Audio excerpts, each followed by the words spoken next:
নির্বাচন commission SIR এর প্রাথমিক পর্যায়ে শেষ হওয়ার আগেই ঘোষণা করে দিল যে এসআইআর এর দিনক্ষণ বদলাচ্ছে।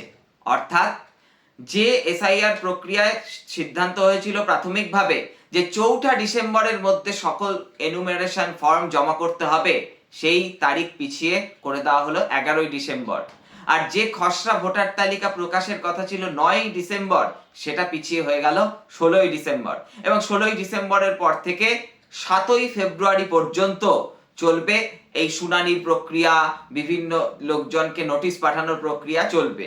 তারপর ফাইনাল ভোটার তালিকা বেরোবে, পূর্ণাঙ্গ ভোটার তালিকা প্রকাশিত হবে 14 ফেব্রুয়ারি। এটা দেখে অনেকে মজা করে বলছেন যে ভ্যালেন্টাইন্স ডেতে তবে কি নির্বাচন কমিশন প্রেমপত্র পাঠাবে? যাকে সেসব মজার কথা।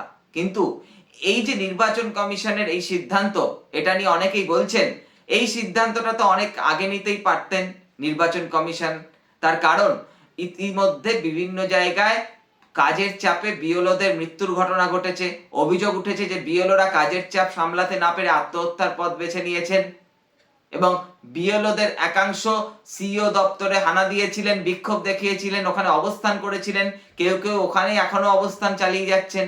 তাদের পক্ষ থেকে আবার এই সিদ্ধান্তের পরে বলা হচ্ছে যে আরো 2 মাস সময় দেওয়া প্রয়োজন ছিল, 7 দিনে বিরাট কিছু হবে না, ব্যত্যয় ঘটবে না।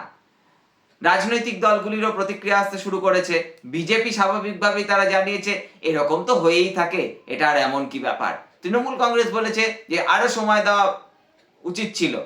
আর সিপিএম বলেছে যে নির্বাচন কমিশনের অপদার্থতা ক্রমেই প্রকাশ পাচ্ছে। এই হলো রাজনৈতিক দলগুলির প্রতিক্রিয়া। তবে নির্বাচন কমিশন সূত্রে যা খবর, সেটা হলো এই যে এসআইআর এর দিনক্ষণ পিছিয়ে গেল, তার পিছনে অন্যতম বড় কারণ হিসেবে কাজ করেছে যোগী রাজ্য।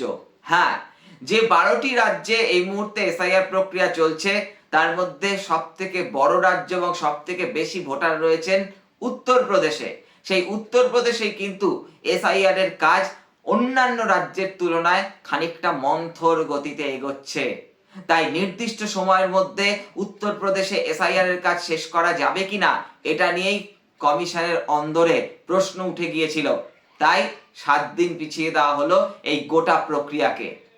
এবং মাথায় রাখতে হবে এই এসআইআর প্রক্রিয়ার শুরুতে কমিশন যতটা অনমনীয় মনোভাব দেখাচ্ছিল, ক্রমে যত এসআইআর প্রক্রিয়া শেষের দিকে বা প্রাথমিক পর্যায়ে শেষের দিকে এগোচ্ছে, কমিশনেরও কিন্তু কিছু ক্ষেত্রে সুর নরম হচ্ছে বলে মনে করছেন রাজনৈতিক মহলের কুশীলবরা।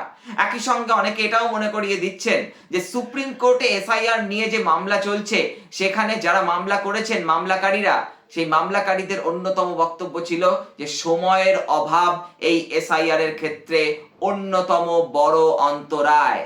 তাই সুপ্রিম কোর্টের শুনানির আগেই এই এসআইআর এর সময়সীমাকে বাড়িয়ে দেওয়া, দীর্ঘায়িত করা, এইটাকে অনেকেই বিশেষ তাৎপর্যপূর্ণ বলে মনে করছেন।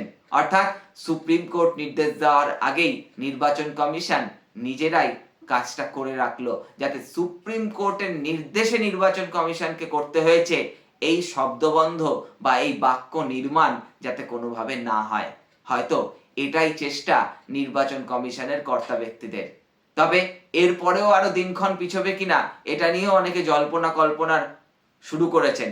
তার কারণ অনেকেই বলছেন যে নোট বাতিলের কথা আমাদের মনে আছে, একদিন 2000 তোলার নিয়ম জারি হতো, পরের দিন 4000 তোলার নিয়ম জারি হতো, কোনোদিন আবার বলা হতো আজকে টাকা তোলা যাবে না। এই যে ট্রায়াল অ্যান্ড এরর প্রসেস, সেই রকম ভাবে এই এসআইআর প্রক্রিয়ার আবার দিনক্ষণ পিছিয়ে যাবে কিনা, অর্থাৎ 16 ডিসেম্বর যে খসড়া তালিকা বেরোনোর কথা, সেটা আরো পিছিয়ে যাবে কিনা, সেটা এখন জল্পনার আকাশে ঘুরপাক খাচ্ছে। তবে শেষ পর্যন্ত কি হবে তার উত্তর লুকিয়ে আছে সময়ের গর্ভে। আপনাদের চোখ থাকুক দা ফ্লো এর পর্দায়। যারা এখনো চ্যানেলটিকে সাবস্ক্রাইব করেননি, সাবস্ক্রাইব করে দেবেন, পাশের বেল আইকনটা প্রেস করতে ভুলবেন না। দেখা হচ্ছে পরবর্তী কোনো এক এপিসোডে।